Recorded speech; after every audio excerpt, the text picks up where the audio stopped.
Baik, Assalamualaikum warahmatullahi wabarakatuh. Alhamdulillahi rabbil alamin, wabihi nasta'in ala umuri dunya waddin, wassalatu wassalamu ala ashrafil anbiya'i wal mursalin, wa ala alihi wa sahbihi ajma'in, amma ba'd. Rabbi shrah li sadri wa yassir li amri wahlul 'uqdatam min lisani yafqahu qawli. Apa kabar teman-teman sekalian?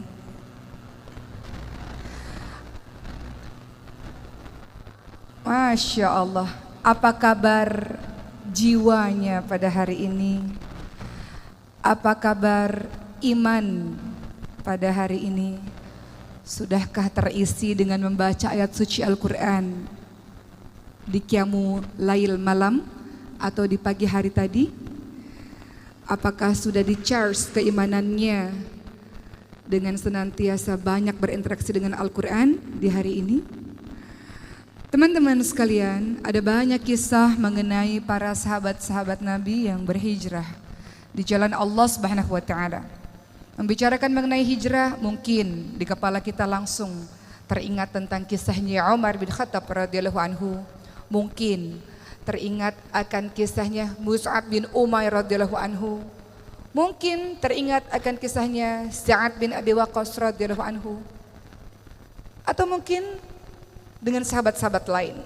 Namun hari ini saya ingin menceritakan sebuah kisah seorang tokoh yang sangat menginspirasi kita dalam proses hijrahnya yang sangat luar biasa. Namanya adalah Abdurrahman bin Auf radhiyallahu anhu.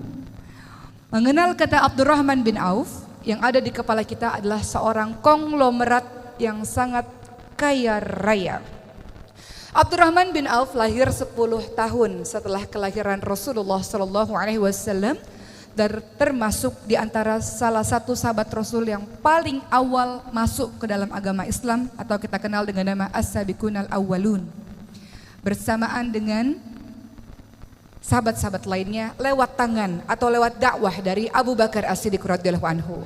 Beberapa orang yang termasuk dalam golongan As-Sabiqunal Awwalun atau yang termasuk golongan orang-orang yang pertama kali masuk Islam selain Abu Bakar As-Siddiq radhiyallahu anhu, selain Khadijah binti Khuwailid radhiyallahu anha, selain Ali bin Abi Thalib, selain Zaid bin Harithah, selain Ummu Aiman, juga sahabat-sahabat lain seperti Abdurrahman bin Auf, Talhah bin Ubaidillah, Sa'ad bin Abi Waqqas, Abu Ubaidah bin Jarrah, dan masih banyak lagi. Bagaimanakah kisah Abdurrahman bin Auf menginspirasi hidup kita teman-teman sekalian? Ketika beliau pada akhirnya memasuki agama Allah Subhanahu wa Ta'ala, berhijrahnya secara kafah, secara menyeluruh. Tidak berhijrah secara setengah-setengah. Tidak mengambil ini aku mau lakukan, ini aku tidak mau lakukan, tidak. Beliau berhijrah bersama dengan beberapa sahabat lainnya ke Habasyah, sampai kemudian beliau berhijrah menuju ke kota Yathrib, Madinah pada tanggal atau tahun 13 kenabian. Proses hijrah inilah yang menginspirasi hidup kita. Beliau kaya raya luar biasa, harta kekayaan sangat banyak. Namun ketika beliau hendak menuju ke Yathrib, Madinah, orang-orang kafir Quraisy menghadang Abdurrahman bin Auf dengan mengatakan, engkau boleh pergi untuk menuju ke Yathrib, Madinah, tapi seluruh hartamu akan kami rampas. Atau engkau tinggal di kota Madinah, engkau tetap hidup dengan kekayaanmu yang berlimpah ruah. Maka tentu saja apa yang dikatakan oleh Abdurrahman bin Auf, tentu aku akan tetap pergi berhijrah walaupun aku menjadi jatuh miskin sekalipun. Hal ini juga ditanyakan kepada para keluarga dan istri dari Abdurrahman bin Auf. Kalau kalian mau menuju ke Madinah, kalian jatuh miskin, seluruh harta kami ambil. Tapi kalau kalian tetap berada di kota Mekah dengan agama lama kalian, kalian bisa hidup enak seperti ini. Sayangnya keluarga dan istri Abdurrahman bin Auf hendak tetap tinggal di kota Mekah. Sehingga Abdurrahman bin Auf pergi menuju ke Yathrib, Madinah tanpa istri dan keluarganya. Kehilangan harta kekayaan yang banyak, kehilangan istri dan keluarganya, pergi demi kecintaannya kepada Allah dan Rasulnya, pergi untuk membuktikan hijrahnya memang secara kafah, secara menyeluruh, pergi ke Yathrib, Madinah untuk membuktikan Allah dan Rasulnya lebih dicintai daripada yang lain-lainnya. Maka sampai di kota Yathrib Madinah dalam keadaan tidak memiliki harta. Hartanya adalah baju yang dipakainya saja. Kemudian Rasulullah mempersaudarakan antara orang-orang muhajirin, orang Mekah yang berhijrah dengan orang-orang yang Yathrib Madinah atau kita sebut dengan orang-orang Ansor. Orang Ansor atau kaum Ansor yang paling kaya raya di Yathrib Madinah namanya adalah Sa'ad bin Rabi' al-Ansari radhiyallahu anhu. Kaya raya. Kemudian Sa'ad bin Rabi' radhiyallahu anhu mengatakan kepada Abdurrahman bin Auf, "Wahai Abdurrahman, hartaku sangat banyak dan aku punya 2 orang istri. Saya tahu kamu jatuh miskin dan sendirian. Oleh karena itu saya berikan setengah harta saya untuk menolongmu dan saya ceraikan 1 istri saya, istri yang baik, istri yang salihah. Tunggu masa iddahnya, setelah itu engkau bisa menikah dengannya untuk menemani hari-harimu." Apa yang dikatakan oleh Abdurrahman bin Auf dengan kebaikan yang diberikan oleh sahabat orang Ansor ini? Apa jawaban beliau? "Semoga Allah memberkahi dirimu, semoga Allah berkahi hartamu, semoga Allah memberkahi keluargamu. Cukup tunjuki saja kepada saya di mana jalan menuju ke pasar." Beliau menghargai kebaikan yang telah diberikan oleh Sa'ad bin Rabi', tapi beliau tidak ingin bergantung kepada orang lain. Beliau ingin berdiri di atas kakinya sendiri. Maka kemudian beliau menuju ke pasar, ke pusat bisnis yang ada di kota Madinah. Dan beliau mulai berdagang tanpa modal. Beliau mencari peluang apa yang kira-kira bisa saya lakukan untuk menghasilkan. Agar dengan penghasilan tersebut beliau bisa berdiri di atas kaki sendiri, tidak meminta-minta. Bahkan mungkin harta yang dimiliki bisa untuk membantu agama Allah Subhanahu wa Ta'ala. Maka beliau mulai berpikir apa yang bisa dilakukan. Salah satu yang beliau lakukan adalah menjual barang dagangan milik orang lain. Dan tak perlu waktu yang sangat lama, Abdurrahman bin Auf diberikan kelebihan oleh Allah. Apapun yang disentuhnya seolah-olah bisa berubah menjadi emas. Saking hebatnya beliau dalam berdagang. Maka dalam waktu yang cepat Abdurrahman bin Auf bisa mengembalikan pundi-pundi kekayaannya karena keahlian bisnis yang sangat luar biasa. Dengan kerja keras, dengan ketekunan, dengan kejujuran, Allah mengembalikan harta Abdurrahman bin Auf lewat jalur perdagangan. Dengan harta yang semakin hari semakin banyak, Abdurrahman bin Auf memberikan banyak hartanya di jalan Allah Subhanahu wa Ta'ala. Terkadang beliau berpikir dan ketakutan, harta kekayaan yang sangat banyak ini khawatir membuat beliau lama dihisap oleh Allah Subhanahu wa Ta'ala di hari akhir nanti. Maka beliau memberikan terus-menerus di jalan Allah Subhanahu wa Ta'ala harta yang dimilikinya itu. Niatnya ingin mengurangi harta, justru karena bersedekah pundi-pundi pahala terus mengalir dan pundi-pundi rezeki keuntungan perdagangan terus semakin banyak. Pernah pada suatu ketika terjadi sebuah perang Tabuk. Pada saat itu seluruh umat Islam datang untuk menuju ke perang Tabuk tersebut melawan orang-orang Romawi. Pada saat itu panen kurma sangat banyak sehingga kurma-kurma tidak laku terjual karena membusuk. Abdurrahman bin Auf ingin menolong teman-temannya, ingin menolong sahabat-sahabatnya. Maka beliau membeli seluruh kurma busuk yang tidak laku dijual tersebut untuk tujuan menolong. Maka apa yang Allah berikan kepada Abdurrahman bin Auf? Niat untuk mengurangi harta justru karena sodakoh. Tiba-tiba ada seorang pasukan dari negeri yang lain mengatakan, "Abdurrahman bin Auf, kami mencari kurma busuk kemana-mana karena raja kami memerlukannya untuk obat. Kami beli dengan harga yang sangat tinggi." Ternyata mendatangkan keuntungan yang berlipat-lipat. Pernah pada suatu ketika saat Rasulullah SAW telah wafat, teman-teman sekalian. Pada suatu ketika di kota Madinah yang tenang, tiba-tiba debu naik ke atas langit, tiba-tiba terdengar gegap gempita yang sangat luar biasa sampai semua orang keluar dari rumah dan mengatakan, "Apa ini? Siapa yang datang? Kenapa terjadi heboh seperti ini, ramai seperti ini?" Lalu seseorang berkata kepada Aisyah istri Rasul, "Itulah 700 kafilah dagang milik Abdurrahman bin Auf. 70 kendaraan yang seluruhnya berisi penuh barang dagangan emas-emas yang sangat banyak milik Abdurrahman bin Auf." Maka Aisyah pun mengatakan, "Saya teringat dengan perkataan Rasul, Abdurrahman bin Auf memang dijamin masuk syurga bersama dengan sahabat-sahabat lainnya.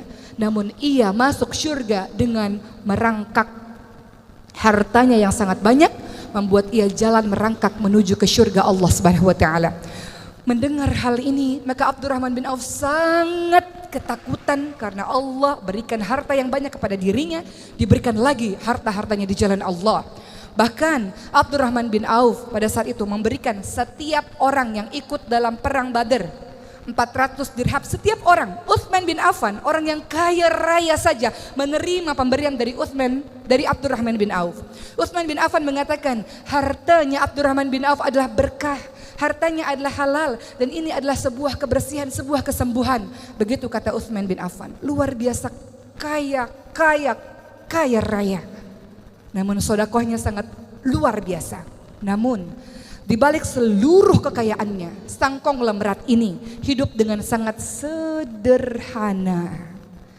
Kalau ia bergabung dengan pelayan dan hamba sahaya, orang tidak tahu mana majikan, mana pelayan.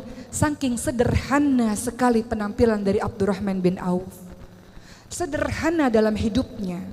Pernah beliau berpuasa, kemudian diberikan makanan yang enak oleh anak-anak buahnya. Lalu Abdurrahman bin Auf menangis dan mengatakan, Mus'ab bin Umair adalah orang yang lebih mulia daripada saya. Namun matinya dalam keadaan kain kafan tidak cukup untuk menutupi tubuhnya. Ditarik ke kepalanya terlihat kakinya, ditarik kain kafan ke kakinya terlihat kepalanya. Hidupnya miskin seperti itu, padahal beliau adalah orang yang sangat mulia. Hamzah bin Abdul Muthalib orang mulia, cuma matinya, wafatnya juga dalam keadaan tidak berharta, dalam keadaan mengenaskan dalam perang Uhud. Rasulullah di detik-detik wafatnya juga bersama dengan keluarganya tidak pernah memakan makanan yang enak. Saya khawatir kebaikan ini disegerakan oleh Allah di dunia, kenikmatan ini disegerakan oleh Allah di dunia, sedangkan saya tidak tahu bagaimana kedudukan saya nanti di hari akhir. Jadi beliau menangis ketika harta kekayaan makanan enak diberikan di hadapannya, takut luar biasa.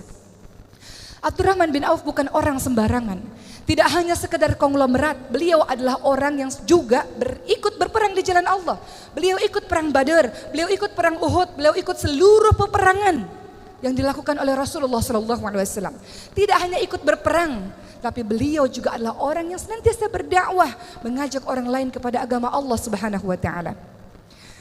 Pada saat zaman Umar bin Khattab mengumpulkan beberapa sahabat, 6 orang untuk menjadi pengganti setelah nanti beliau wafat. Salah satunya adalah Abdurrahman bin Auf, dan seluruh sahabat menunjuk Abdurrahman bin Auf yang paling layak menggantikan Umar bin Khattab. Apa kata Abdurrahman bin Auf? Saya mengundurkan diri untuk menjadi salah satu calon dari khalifah. Beliau tidak mau. Beliau merasa sahabat-sahabatnya jauh lebih mulia dibanding dengan dirinya, walau semua orang menunjuk kepada dirinya. Beliau mengundurkan diri, dan kemudian para sahabat mengangkatnya menjadi seorang hakim. Yang apabila Abdurrahman bin Auf menunjuk seseorang, maka para sahabat pun akan mengikuti perkataan dari Abdurrahman bin Auf. Maka Abdurrahman bin Auf menunjuk Utsman bin Affan untuk menjadi pengganti dari Umar bin Khattab, dan para sahabat pun setuju dengan pilihan sahabat yang mulia ini. Waktu terus berjalan sampai usia ke-75 tahun di detik-detik wafatnya. Aisyah datang kepada Abdurrahman bin Auf dan memberikan sebuah penawaran yang tidak pernah Aisyah katakan kepada sahabat yang lain. Wahai Abdurrahman, kalau engkau nanti kembali kepada Allah, jenazahmu akan dimakamkan bersebelahan dengan Rasulullah, bersebelahan dengan Abu Bakar, bersebelahan dengan Umar bin Khattab radhiyallahu anhu. Saking mulianya orang ini. Lalu Abdurrahman bin Auf mengatakan, tidak ya Aisyah, aku merasa tidak pantas disandingkan dengan sahabat-sahabat yang mulia. Biarkan aku dimakamkan bersebelahan dengan sahabatku Utsman bin Maz'um, sahabatku. Biarkan aku dimakamkan di tempat yang lain saja, tidak berdampingan dengan Rasulullah, Umar maupun Abu Bakar As-Siddiq radhiyallahu anhu. Dan beliau pun wafat dalam keadaan sebagai orang yang namanya dikenang sepanjang masa hingga hari ini. Abdurrahman bin Auf mungkin tidak sepopuler sahabat-sahabat lainnya, tapi begitulah kisah dahsyatnya yang terekam di dalam sejarah tinta emas, sejarah Islam yang luar biasa ini teman-teman sekalian. Dari kisah Abdurrahman bin Auf kita mendapatkan banyak pembelajaran yang kita refleksikan dalam kehidupan kita yang sekarang. Abdurrahman bin Auf berhijrah di jalan Allah Subhanahu wa taala, mengorbankan banyak hal. Ia jatuh miskin mulai dari nol, ia ditinggalkan keluarganya, luar biasa. Namun kokoh berdiri tegak untuk berhijrah menjadi orang yang lebih baik. Ia meninggalkan kampung halamannya, ia meninggalkan orang-orang yang dicintainya demi kecintaannya kepada Allah dan Rasulnya. Maka sepanjang hidup kita memang tugas kita adalah berhijrah. Kenapa? Karena diri kita dari hari ke hari harus menjadi diri yang lebih baik dari hari sebelumnya. Dan itu adalah hijrah. Minadz dzulumat ilan nur, dari kegelapan menuju kepada cahaya Allah. Minal jahiliyah ilal hidayah, dari kebodohan menuju kepada hidayah Allah Subhanahu wa taala. Dari malas menjadi semangat, dari bodoh menuju ilmu, dari dada yang sempit menuju dada yang lapang. Hijrah. Namun dalam setiap proses hijrah tidak mudah. Harga syurga sangat mahal. Tidak bisa dimasuki oleh orang-orang yang tidak terbukti pengorbanannya di jalan Allah Subhanahu wa taala. Perhatikan surah Al-Ankabut ayat 2. Ahasiban nasu ayyutraku ayyakulu amana wa hum la yuftanun. Apakah kamu semua mengira akan dibiarkan begitu saja ketika mengatakan saya beriman, saya berhijrah, saya jadi orang baik, saya mau menjadi orang yang lebih taat, sementara kamu semua tidak diuji. Begitu kata Allah. Maka Allah akan memberikan berbagai macam ujian di dalam kehidupan kita, dalam proses kita ingin jadi orang yang lebih baik. Walanabluwannakum bisyai'in minal khaufi wal ju'i wa naqsin minal amwali wal anfusi wath thamarati wa basyirus sabirin. Allah pasti akan menguji kalian semua dengan ketakutan, kata Allah, dengan kelaparan, dengan kekurangan harta, kekurangan jiwa. Ada orang-orang yang kita cintai akan Allah ambil, cabut nyawanya untuk kita merasa kehilangan.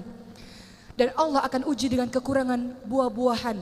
Bisa saja engkau berkebun kemudian engkau tidak panen, atau bertahun-tahun engkau menikah tidak dikaruniai buah hati. Ujian. Wabasyirus sabirin, beritakan kabar gembira untuk orang-orang yang sabar. Sabar dalam proses hijrah ini. Sabar dibagi menjadi 3. Sabar dalam menghadapi ujian Allah, sabar dalam menghadapi meninggalkan kemaksiatan, dan sabar dalam melakukan kebaikan-kebaikan. Alladzina idza asabatuhum musibatun qalu inna lillahi wa inna ilaihi raji'un. Orang-orang yang sabar, orang-orang yang paham, semua yang ada pada dirimu bukan milikmu. Hartamu bukan milikmu, kehebatanmu, ilmumu bukan milikmu, Allah yang berikan kepadamu. Kesehatanmu bukan milikmu, Allah yang berikan kepadamu. Sewaktu-waktu Allah bisa ambil mendadak begitu saja, dan engkau harus siap. Inna lillahi wa inna ilaihi raji'un. Bahwa semuanya milikmu ya Allah. Engkau ambil sewaktu-waktu, kami siap ya Allah. Begitulah yang disebut sebagai orang-orang yang sabar. Abdurrahman bin Auf memahami hal ini, bahwa semuanya adalah bukan miliknya. Keluarganya bukan miliknya, Allah ambil. Hartanya bukan miliknya, Allah ambil. Kehebatannya dalam berniaga bukan miliknya. Maka dia bersyukur dengan ilmu kekayaan yang dia miliki, dia berkontribusi menolong agama Allah. Karena dia tahu semua bukan miliknya, sewaktu-waktu Allah ambil, Allah bisa ambil. Abdurrahman bin Auf mengajarkan kepada kita teman-teman sekalian, sabar dalam setiap episode kehidupan yang terjadi kepada diri kita, karena begitulah yang dinamakan sebagai ujian keimanan. Namun ingat, ujian bukan hal yang sedih-sedih saja. Perhatikan surah Al-Ankabut ayat 35, wahai manusia yang mengatakan kenapa dia tidak diuji? Dia hidupnya enak, kaya raya, keluarganya bahagia, tapi tak pernah sholat. Kenapa dia tidak diuji? Itu ujian teman-teman sekalian. Kullu nafsin dha'iqatul maut wa nabluukum bisyarri wal khairi fitnah wa ilaina turja'un. Semua yang bernyawa mati. Apa yang engkau sombongkan, engkau akan mati. Dan Allah akan mengujimu dengan keburukan, kesedihan, air mata, keterpurukan. Juga Allah akan mengujimu dengan kebaikan, kekayaan, kehebatan, popularitas, jabatan yang tinggi, posisi yang hebat di mata masyarakat. Dan hanya kepada Allah lah kamu sekalian kembali. Maka bagi siapapun yang menyangka dia enak hidupnya tidak pernah diuji, sementara dia tidak sholat tapi Allah berikan kebahagiaan, dia adalah mengalami yang dinamakan dengan istidraj. Jebakan dari Allah Subhanahu wa taala. Allah beri banyak kenikmatan kepadanya, dia lupa kepada Allah, tak bersyukur kepada Allah, Allah balas nanti di hari akhir. La in syakartum la azidannakum wa la in kafartum inna adzabi lasyadid. Kalau bersyukur, Ilmu yang engkau punya bersyukur, berikan kepada orang lain. Kehebatan yang engkau punya bersyukur, berikan kepada yang lain. Harta bertumpuk-tumpuk yang engkau punya bersyukur, sedekahkan kepada yang lain. Allah akan tambahkan nikmat. Kalau tak bersyukur, azab Allah pedih. Allah bisa ambil sewaktu-waktu darimu dengan begitu cepat. Tapi kalau bersyukur, Allah tambahkan nikmat. Begitulah teman-teman sekalian. Maka sabar dalam proses hijrah ini. Dan hijrah bisa istiqamah teman-teman sekalian. Ketika pertama, innamal a'malu binniyat. Engkau niatkan betul-betul karena Allah, bukan ikut-ikutan tren, bukan karena teman ikut kemudian kita ikut, bukan. Niatkan karena Allah. Imam Malik rahimahullah mengatakan, segala sesuatu yang engkau lakukan karena Allah akan berketerusan. Allah bantu dalam proses hijrahmu. Tapi segala sesuatu yang engkau lakukan bukan karena Allah, Allah bikin dia putus di tengah jalan. Maka minta sama Allah, ya Allah, apa yang aku lakukan niatkan betul-betul hanya karenamu ya Allah. Niat karena Allah. Kedua, cari teman-teman yang bisa membantumu menuju ke jalan Allah. Engkau boleh berteman dengan siapapun teman-teman sekalian, tapi engkau harus bersahabat dengan orang-orang yang membuatmu taat kepada Allah. Engkau lihat wajahnya saja engkau merasa semakin taat kepada Allah Subhanahu wa taala. Perumpamaan orang yang menjual minyak wangi, kata Rasul, siapapun yang berteman dengan penjual minyak wangi, kecipratan wanginya. Siapapun yang berteman dengan pandai besi, kecipratan baunya atau apinya. Seseorang tergantung dengan siapa dia bergaul. Seseorang akan bergantung dengan agama teman-temannya. Maka pilihlah teman-teman yang baik seperti Abdurrahman bin Auf, bergaul dengan Abu Bakar, bergaul dengan Uthman, bergaul dengan Arqam bin Abil Arqam. Ketiga, engkau bisa istiqamah dalam berhijrah kalau engkau terus menambah dirimu dengan ilmu. Yarfa'illahu alladhina amanu minkum waladhina utul ilma darajat. Al-Mujadilah ayat 11. Beriman, berilmu, belajar terus-menerus tentang agama Allah ini, Allah akan tinggikan engkau beberapa derajat teman-teman sekalian. Jadilah pribadi-pribadi yang berilmu, terus menuntut ilmu, terus baca buku, terus datang ke kajian-kajian keislaman supaya istiqamah. 4. Cara engkau istiqamah dalam proses hijrah ini teman-teman sekalian adalah berdoa. Rabbana la tuzigh qulubana ba'da idh hadaitana wa hab lana min ladunka rahmah innaka antal wahhab. Ya muqallibal qulub tsabbit qalbi ala dinik. Ya muqallibal qulub tsabbit qalbi ala taatik. Wahai Allah, jangan kembalikan kami ke dalam kehidupan kami yang penuh dengan kesesatan. Jangan condongkan hati kami kepada kebodohan di masa lalu. Jangan condongkan hati kami kepada kebodohan, keburukan, kezaliman di masa lalu. Setelah Engkau berikan petunjuk kepada kami, wahai Allah yang Maha membolak-balikkan hati, tetapkan hati kami ya Allah atas keimanan kepadamu ya Allah. Berdoa teman-teman sekalian, karena kita tidak pernah tahu. Tidak ada yang bisa menjamin sesoleh-soleh orang bisa saja dia mati dalam keadaan su'ul khatimah. Maka berdoa kepada Allah, minta pertolongan kepada Allah agar ketika engkau berhijrah dengan susah payah ini, ketika engkau tinggalkan apa-apa yang dibenci oleh Allah dengan susah payah ini, Allah jaga engkau dengan keistiqamahan hingga akhirnya Allah panggil engkau dengan kalimat, ya ayyuhan nafsul mutmainnah irji'i ila rabbiki radiyatan maradiyah fadkhuli fi ibadi wadkhuli jannati. Wahai hamba-hambaku, masuklah ke dalam golongan hamba-hambaku, masuklah ke dalam syurgaku. Wahai jiwa-jiwa yang tenang, Allah Subhanahu wa taala menginginkan agar jiwa-jiwa yang tenang kita-kita ini, yang kita berharap termasuk dalam golongannya, dimasukkan ke dalam syurganya Allah Subhanahu wa taala. Allah ingin kita termasuk golongan hamba-hambanya yang dipanggil dengan kalimat wahai jiwa-jiwa yang tenang. Mati kita nanti, kita berharap husnul khatimah. Jiwa-jiwa yang tenang, yang ruhnya diambil oleh malaikat seperti kendi yang mengucurkan air dengan lembut, dan ruh itu dibawa ke langit dan pada akhirnya merasakan kenikmatan syurga Allah Subhanahu wa taala. Maka teman-teman sekalian, pada akhir tausiah saya pada hari ini, kita kembali mengenang kisah Abdurrahman bin Auf dengan keistiqamahannya, dengan tawadhu'nya yang sangat luar biasa. Tawadhu,